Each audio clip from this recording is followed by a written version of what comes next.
Welcome dear friends, कैसे आप सभी। उम्मीद करता हूं कि आप सभी ठीक होंगे, आप सभी अच्छे से होंगे। आप देख रहे हैं फटाफट क्लासेस और मैं हूं आदिल रशीद। आज का हमारा जो टॉपिक है वो economy of Jammu and Kashmir है। इसके अलावा और दो टॉपिक्स जरूर आएंगे ताकि जो economy of Jammu and Kashmir है आपको इसके बारे में फुल नॉलेज होनी चाहिए, आपको एक भी पॉइंट वहां पे नहीं छूटना चाहिए। ठीक है, देखिए ये जो पॉइंट्स आज मैंने पहले लिखे हैं बोर्ड पे, ये बहुत ही इंपॉर्टेंट पॉइंट्स है। ये मैंने चुन के निकाले हैं, बुक से नोट से मैंने चुन के निकाले हैं। अगर आप खुद पढ़ोगे ना वहां पे बुक्स पे या नोट्स पे, आपको ये 2-3-4 पेज में मिलेगा। ये जो सारे पॉइंट्स है ना, ये 2-4 पेज में वहां पे लिखा हुआ है। सो मैंने आपके ये बहुत ही आसान कर दिया है, इंपॉर्टेंट पॉइंट्स निकाले हैं। ठीक, ऐसा नहीं कि मैंने कोई पॉइंट वहां पे छोड़ दिया, नहीं, हर एक पॉइंट मैंने कवर किया है, लेकिन मैंने सिस्टमैटिकली उसको लिखा है यहाँ पे। अब रही बात, आप में से किसी ने, मुझे याद नहीं, किसी ने स्क्रीनशॉट, शायद कोई सजाद भाई हमारा था, उसने स्क्रीनशॉट मुझे सेंड किया था, बोला था कि सर यहाँ पे कुछ समझ नहीं आया, वो जीएसवी वाला टॉपिक जो हमने प्रीवियस लेक्चर में डिस्कस किया था। तो इस लेक्चर के एंड पे मैं आपको वो भी समझाऊंगा। ठीक है ना, पहले हम अपना आज का टॉपिक क्लियर करें। ठीक है ना, चलो देखिए, पहले हम देखेंगे यहाँ पे मेजर आइटम्स जो एक्सपोर्ट होते हैं हमारे union territory of Jammu and Kashmir से, वो कौन कौन से आइटम्स है। ठीक है, देखिए major items exported from J&K are RMG wool. What's meant by this RMG wool? Dear friends, RMG wool means ready-made garments wool. ठीक है, यानी कि वो कपड़े, वो गारमेंट्स जो वूल के बने होंगे वो हमारे यूनियन टेरिटरी से एक्सपोर्ट होते हैं। ठीक है, दूसरा है ड्रग फार्मुलेशन, जिसको हम बोलते हैं फार्मास्यूटिकल फार्मेशन भी। ठीक है ना, यानी कि यहाँ से दवाइयां भी कुछ क्या होती हैं, एक्सपोर्ट होती हैं। एक होता है RMG वूल, यानी कि रेडीमेड गारमेंट्स ऑफ वूल होते हैं एक्सपोर्ट। दूसरा हमने देखा ड्रग फार्मुलेशन, यानी कि फार्मास्यूटिकल फार्मेशन, यानी कि मेडिसिन यहाँ से कुछ क्या होते हैं, एक्सपोर्ट होते हैं। और हमने देखा man made yarn fabrics, man made yarn fabrics. Anantnag की साइड, जो अनंतनाग की साइड के स्टूडेंट्स होंगे ना, उनको ये अच्छे से समझ आएगा। मैन मेड यार्न फैब्रिक्स, इस इमेज में भी आप देख सकते हो, what are man made yarn fabrics. ठीक है, ये होते हैं मैन मेड यार्न फैब्रिक्स, ये भी एक्सपोर्ट होते हैं हमारे union territory of Jammu and Kashmir से। ठीक है, देखा ना आपने कौन कौन सा होता है एक्सपोर्ट, ये कुछ मेजर आइटम्स जो एक्सपोर्ट होते हैं। ठीक है ना, बाकी भी कुछ छोटे छोटे आइटम्स एक्सपोर्ट होते हैं। During 2019 to 2020, RMG wools from Jammu and Kashmir stood at $31.19 million, which was 21.28% of the total export. देखिए, जम्मू एंड कश्मीर से जो RMG वूल यानी कि रेडीमेड गारमेंट्स ऑफ वूल जो जम्मू एंड कश्मीर से एक्सपोर्ट हुए, ठीक है ना, वो टोटल एक्सपोर्ट का 21.28% था। कितना था, 21.28%। देखो इसका मतलब क्या है, अगर यहां से 100 गुड्स एक्सपोर्ट हुए, अगर यहां से 100 गुड्स एक्सपोर्ट हुए, उसमें से 21 जो है 21 गुड्स किसके थे, RMG वूल के थे। आ गया ना समझ में। नाउ देखिए, और उसका जो कास्ट था वो कितना था, $31.19 मिलियन। ठीक है, यहां तक आ गया समझ में ये पॉइंट।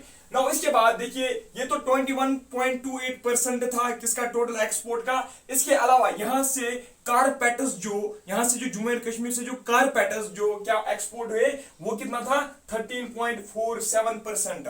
ठीक, अब इसके बाद ड्रग फार्मुलेशन का जो परसेंटेज था वो था 20.77%। और मैन मेड यार्न फैब्रिक जो है उसका कितना था परसेंटेज, 7.18%। समझ में आ रहा है ना, यानी कि अगर 100 गुड्स यहां से एक्सपोर्ट हुए, उसमें से 13.47 जो था वो क्या थे, वो कारपेटस थे।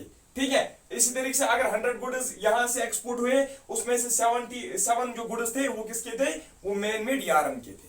ठीक है, आ गया ना समझ में यहां तक। अब इसके बाद the identified power potential of union territory is 16,475 megawatt. Identified power potential जो है वो कितना है, वो है 16,475 मेगावाट। लेकिन एस्टिमेट जो है ना, जो टोटल एस्टिमेटेड है वो है 20,000 मेगावाट। देखिए इसका मतलब यहाँ पे क्या है, अच्छे से समझना। यानी कि ये कहा जाता है कि Jammu and Kashmir union territory जो है, यहां से 20,000 मेगावाट, यानी कि यहां पे 20,000 मेगावाट पावर जनरेट हो सकता है। लेकिन उसमें से जो आइडेंटिफाई किया गया है, जो कहा गया है कि हाँ यहां वो जगह है जिन पे देखा गया है कि यहां से पावर जनरेट हो सकता है। ठीक है ना, वो कितना है, वो है 16,475 अभी तक आइडेंटिफाई हो गया है। अब देखिए यहां पे चनाब बेसिन जो है, Chenab basin comprise of 11,283 megawatt. जैसे कि आप सभी जानते हैं चनाब रिवर जो है ये बहुत ही फास्ट फ्लोइंग रिवर है, इसीलिए यहाँ पे मतलब पावर जनरेशन कैपेसिटी बहुत ज्यादा है। और ये कहा जाता है कि चनाब बेसिन जो है, चनाब बेसिन से 11,283 मेगावाट पावर की जो कैपेसिटी है वो जनरेट हो सकती है। इसी तरीके से जहलिम बेसिन से कितना हो सकता है, 3084 मेगावाट। ठीक, इसी तरीके से रवि का अगर हम देखेंगे 500 मेगावाट। ठीक, और इंडस बेसिन से 1608 मेगावाट। आ गया समझ में? ठीक, ये आपको याद रखना है अच्छे से, मुझे भी याद रखना है, मैंने तो थोड़ा थोड़ा मतलब याद किए कुछ वैल्यूज, लेकिन देखिए अच्छे से याद रखना। ठीक, नाउ आपको ये नहीं पूछा जाएगा सब मतलब कहां पे कितना है, आपसे ये पूछा जाएगा सबसे ज्यादा मतलब किस में कैपेसिटी है, वो ये है। नाउ देखिए टोटल इंस्टॉल्ड कैपेसिटी, मैंने आपको प्रीवियस लेक्चर में भी ये फिगर बताया था। टोटल इंस्टॉल्ड कैपेसिटी जो हमारी union territory of Jammu and Kashmir में है वो कितना है, 3422.27 मेगावाट, ये बताया था ना। और सेंटर के अंडर कितना है और यूनियन टेरिटरी अंडर कितना यूटिलाइज होता है और प्राइवेट सेक्टर में कितना यूटिलाइज होता है, ये मैंने आपसे मतलब बताया था, ये मैंने आपको बताया था उस लेक्चर में। अब देखिए, अब हम ये देखेंगे ये जो 3422.27 मेगावाट जो इंस्टॉल्ड कैपेसिटी है ये कहां से आता है, ये जो पावर जनरेट होता है कहां से जनरेट होता है। देखिए इसमें से 2321 मेगावाट जो है वो हाइड्रो पावर प्लांट से आता है, हाइड्रो पावर प्लांट से, जो वाटर से बनता है। ये वाला जो है ना, ये वाली जो कैपेसिटी है ये कहां से आती है, वाटर से आती है। अब इसके बाद 827 मेगावाट जो है, 827 मेगावाट वो थर्मल पावर से आता है, यानी कि वो कहां से आता है, हीट से आता है। जिस तरीके से हम स्टीम से जो हीट मतलब निकलती है उससे बनाया जाता है, या बाकी जो फ्यूल्स भी इस्तेमाल किया जाता है, सिंपल में आपको याद रखना है जो हीट से निकाला जाता है। ठीक, अब इसके बाद 67 मेगावाट जो है वो न्यूक्लियर पावर से आता है, जिसमें वो यूरेनियम वगैरह हम इस्तेमाल करते हैं। ठीक, और इसके बाद 204 मेगावाट जो है रिन्यूएबल है, यानी कि सोलर एनर्जी वगैरह या विंड एनर्जी जो है ये जियोथर्मल एनर्जी ये उससे निकलता है। कौन, 204 मेगावाट जो है ये रिन्यूएबल सोर्सेज से जनरेट होता है, और 67 जो ये न्यूक्लियर पावर से जनरेट होता है, 827 मेगावाट जो है ये थर्मल पावर से जनरेट होता है, और सबसे ज्यादा जो है वो हाइड्रो पावर से जनरेट होता है। कितना होता है, 2321 megawatt. Now J&K has targeted of achieving of, ये बहुत इंपॉर्टेंट पॉइंट है यहाँ पे, J&K has targeted of achieving of 1155 megawatt solar power energy by 2022, यानी कि 2022 तक जो हमारी union territory of Jammu and Kashmir है इसमें कितना सोलर पावर जनरेट होना चाहिए, 1155 मेगावाट। याद रखना है, ठीक है, ये एक टारगेट दिया गया है, किसने मतलब रखा है, union territory of Jammu and Kashmir जो यहाँ की मतलब जो एडमिनिस्ट्रेशन है उन्होंने ये टारगेट रखा है। ठीक, अब देखिए SLRC has approved 601.12 crore for the annual action plan of PMKSY। SLSC क्या होता है पता है, SLSC क्या होता है, SLSC means state level sanctioning committee, और इसका जो ये एक कमिटी होती है, इसका जो हेड होता है ना वो होता है चीफ सेक्रेटरी। कौन होता है, चीफ सेक्रेटरी इसका हेड होता है। ठीक हो गया ये। अब पहले आप ये समझ लीजिए PMKSY क्या होता है। PMKSY पता क्या होता है, PMKSY मीन्स फुल फॉर्म लिखो वहां पे, प्रधानमंत्री कृषि संचय योजना, प्रधानमंत्री कृषि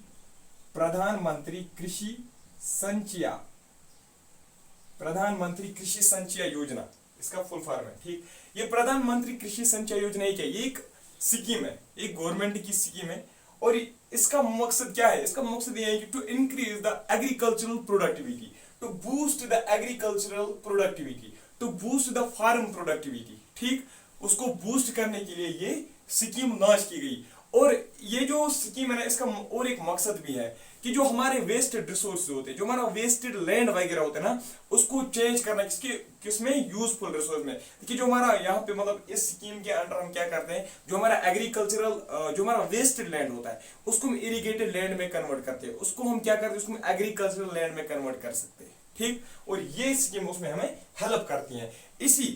इसी PMKSY के लिए जो हमारा SLSC है, ठीक है ना, यानी कि स्टेट लेवल सैंक्शनिंग कमेटी है, उन्होंने 601.12 करोड़ क्या किया है, सैंक्शन किया है। ठीक है यार, सेंटर जो है, सेंटर ने 28,400 करोड़ हमारे इंडस्ट्रियल सेक्टर, जो जेएंडके का जो इंडस्ट्रियल सेक्टर है ना, उसके लिए सेंटर ने 28,400 करोड़ उन्होंने अप्रूव किए। किस लिए? ताकि जो हमारा यहाँ का इंडस्ट्रियल सेक्टर, जो हमारे यहाँ का मैन्युफैक्चरिंग सेक्टर है, वो क्या करेगा, वो ग्रोथ करेगा। ठीक है ना, उसकी ग्रोथ के लिए उन्होंने क्या किया है, 28,400 करोड़ उन्होंने अप्रूव किए हैं। ठीक है यहाँ तक, ताकि हमारे यूनियन टेरिटरी की जो इकोनॉमी है वो भी इंक्रीज हो जाएगी। ठीक है, अब देखिए लास्ट पे हमारे यहाँ पे सजाद साहब जो है, हमारी जो और भी कुछ मतलब भाई और बहन है, उन्होंने भी मेरे साथ कुछ स्क्रीनशॉट शेयर किए थे। ठीक है, उन्होंने बोला था कि सर यहाँ पे ये समझ नहीं आया, ये जो है ना, हाँ वहां पे मैंने देखा, वहां पे मैंने 2 गलतियां की हैं, मतलब इतनी ज्यादा बड़ी गलती नहीं। मैंने शायद GSVA जो है ना, मैंने आपको शायद बहुत एक दो बार मैंने आपको ग्रास ये बोला है, मैंने ये इसका मतलब है gross service value added, gross service value added इसका मतलब है। ठीक है ना, और मैंने वहां पे बहुत बार ये कहा कि जनरल सर्विस वैल्यू एडेड चलेगा। ठीक, ये तो मतलब उतनी बड़ी बात नहीं है। GSVA का मतलब क्या होता है, इसको हम GVA भी बोलते हैं। क्या बोलते हैं? GVA, यानी कि ग्रॉस वैल्यू एडेड। याद रखना, पहले देखिए क्लियर यहीं पे आपको होना चाहिए। ठीक है, ग्रॉस वैल्यू एडेड क्या होता है? GVA का मतलब ग्रॉस वैल्यू एडेड, असल में GVA है। ठीक है, GSVA असल में टर्म नहीं है। अब देखिए कई बुक्स में, कई नोट्स में भी ये लिखा गया है कई जगहों पे कि GSVA। ठीक, GSVA भी अब ये मतलब कोई उतनी बड़ी टर्म नहीं है। GSVA का मतलब है ग्रॉस सर्विस वैल्यू एडेड। ठीक है, यानी कि GVA और GSVA ये सेम है। ठीक है, अब देखिए यहां इसको मतलब बहुत सारी बुक्स जो है वो इसको क्या लिखते हैं, वो लिखते हैं ग्रॉस स्टेट वैल्यू एडेड, लेकिन इसको आप ज्यादा मतलब सीरियस मत लो, आप सिर्फ इतना याद रखो, ये है ग्रॉस वैल्यू एडेड। ठीक है, वो मैंने आपको समझाया ग्रॉस वैल्यू एडेड क्या होता है, कैसे वो मतलब टैक्सेस वगैरह ऐड किए जाते हैं। ठीक, अब देखिए लॉकडाउन में, ये कॉमन सेंस है, लॉकडाउन में क्या हुआ, लॉकडाउन में इंक्रीज हुआ GVA या डिक्रीज हुआ। ठीक है, कॉमन सेंस है, ये जो है ना GVA ये डिक्रीज हुआ। चाहे हमारे ऑल इंडिया लेवल की अगर हम बात करेंगे वहां पे भी डिक्रीज हुआ, चाहे हमारे जेएंडके जो है जेएंडके में भी क्या हुआ, इंक्रीज हुआ। अब मैंने मतलब क्या किया है, आप मुझे पता है आप कंफ्यूज क्यों है। मैंने आपको बोला फॉर एग्जांपल, मैंने आपको यहाँ पे बोला कि सर्विस सेक्टर में 57.1% ऐड हुआ, यही बोला ना मैंने कि 57.1% ऐड हुआ। देखिए ये जो है ना, ये सारे ये लॉस है, ये जो है ना, ये सारा जो मैंने डाटा दिया ना, ये लॉस मतलब हुआ है, ये इंक्रीज नहीं हुआ है। इंक्रीज कहाँ होगा, जब इंक्रीज होगा तो कोविड-19 में इंक्रीज कैसा हो सकता है? ठीक है, कोविड-19 में GVA इंक्रीज कैसे होगा? ठीक, देखिए यहाँ पे जो हमारा मतलब रॉ मटेरियल है ना, हुआ ऐसे ही सारा। ठीक, उसको फाइनल प्रोडक्ट नहीं बना, जब तक न कि फाइनल प्रोडक्ट बनेगा तब तक GVA इंक्रीज नहीं होता है। यानी कि जब तक न पहले फार्म में आपको एग्जांपल दी थी, पहले फ्लोर होता है, फ्लोर के बाद इसको क्या, पहले वीट होता है, वीट के बाद उसको फ्लोर बनता है, फ्लोर के बाद उसको क्या बनता है, पहले फिर ये बेकर के पास जाता है, बेकर फिर उसको बेचता है किसी दुकानदार को, फिर दुकानदार में ब्रेड देता है, और यहाँ पे इसको क्या वैल्यूज ऐड होते रहते हैं। ठीक, जब ये रॉ मटेरियल यहीं पे सड़ गया तो फिर यहाँ पे जब फाइनल प्रोडक्ट बना ही नहीं तो फिर GVA इंक्रीज मत हो सकता है। ठीक है, आगे समझ में। चलिए, अगर फिर भी अभी भी अगर कोई कंफ्यूजन है, डरना नहीं, तीसरी बार चौथी बार भी मैं आपको ये पढ़ाऊंगा, यही पढ़ाऊंगा, डरना नहीं। लेकिन आप सिंपल में फिलहाल ये याद रखो कि ये इंक्रीज नहीं हुआ, ये डिक्रीज हुआ है। ठीक है, यही मतलब आपने पूछा था ना कि इंक्रीज हुआ या डिक्रीज हुआ है। ठीक है, रीना दीदी आपको समझ में आया ना? चलिए ओके, बताना अगर समझ में नहीं आया अभी भी तो फिर मुझे जरूर बताना। ठीक है।